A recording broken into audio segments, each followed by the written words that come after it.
क्या आपने कभी सोचा है कि जिस लड़की को सास ने जन्म भी नहीं दिया, जिसे उसने कभी अपनी गोद में नहीं खिलाया, वही लड़की एक दिन उनके घर की बहू बनकर क्यों नहीं, बल्कि कौन बनकर आती है? धार्मिक मान्यताएं कहती हैं कि संसार में कोई भी रिश्ता बिना कारण नहीं बनता। कई महान संतों ने, कई महान धर्म ग्रंथों में कहा गया है कि हर रिश्ता पिछले कर्मों की डोर से बंधा होता है।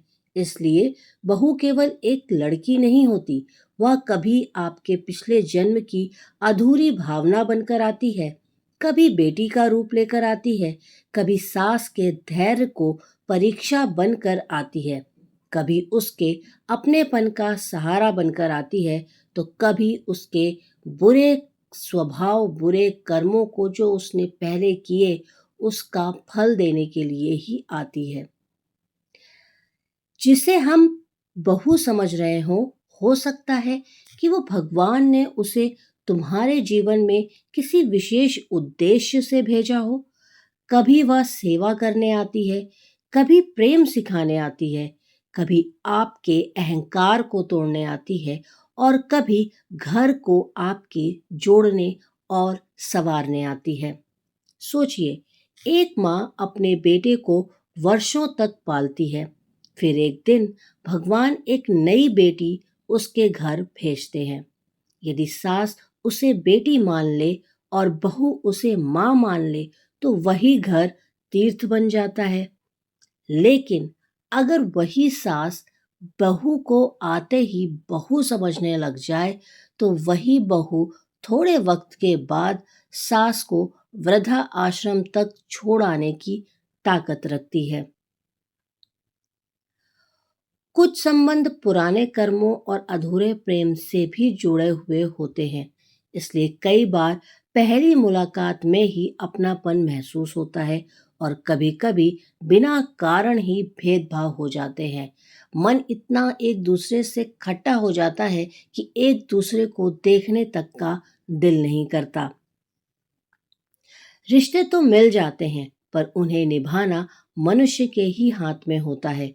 बहू बनकर जो भी आए, उसे सम्मान दीजिए, क्योंकि हो सकता है कि भगवान ने उसे आपके जीवन में किसी बहुत ज़्यादा विशेष कारणों से भेजा हो।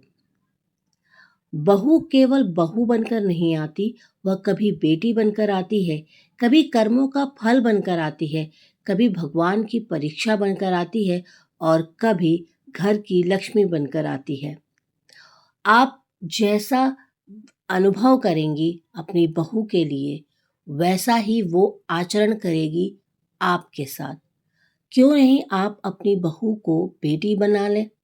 अगर आप सास हैं, तो आप अगर बेटी को, बहू को अपनी बेटी की तरह मान लें, बेटी की तरह अगर उसे भी थोड़ी-सी आज़ादी दे दें, तो वो भी आपको सराखों पर बिठा सकती है।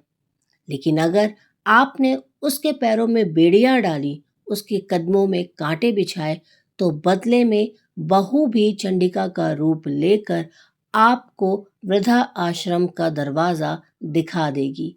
क्योंकि जो आपका बेटा है, वो अभी तक आपकी सुन रहा था, लेकिन शादी के बाद उसका धर्म है, उसका कर्म है कि वो अपनी पत्नी की सुने, वो उसके कहे अनुसार चले। और अगर उसको अपने घर में शांति चाहिए, अपने जीवन में खुशी चाहिए, अपनी बीवी, अपनी धर्म पत्नी को खुश रखना है, तो वो जो उसकी पत्नी कहेगी, वो उसे स्वीकार करना पड़ता है। सास और बहू एक दूसरे को समझ लेती हैं, वहाँ सुख शांति और भगवान की कृपा बनी रहती है।